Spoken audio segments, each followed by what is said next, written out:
Lipstick এনেছো? যা, ভুলে গেছি, কি করব? বারবার বলে দিলাম আমি, তুমি কি করে ভুলে যাও? চল। বলো। কই রিমি, ভাত দাও। এ নাও, হাত থেকে নাও। হ্যাঁ, ভাত কই? হাঁড়িতে চাল দিতে না ভুলে গেছি আমি।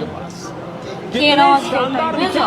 আমি খাই দেবো, খাই দেবো, খাই দেবো, কি? আমি খাই দেবো। না, থাক থাক থাক খাই থাক দেবো থাক আমি। থাক থাক থাক। চলে এসছো স্কুল থেকে?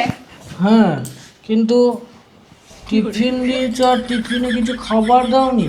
এই গো, আমি না একেবারে ভুলে গেছি খাবার পড়তে।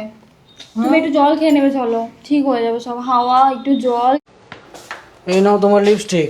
লিপস্টিকের জন্য তো মাথা খারাপ করে দিয়েছিলে। খাওয়া বন্ধ, কাজ করা বন্ধ, সমস্ত কিছু বন্ধ করে দিয়েছো। এটাই আগে, তোমার খাওয়াটা আগে না, বুঝেছো? আগে এনে দিলে কি হতো, খেতেও পেতে পারতে, টিফিনও পেয়ে যেতে। বোঝো তুমি, কিন্তু লেটে বোঝো। এই জন্য বিয়েই করতাম না তো।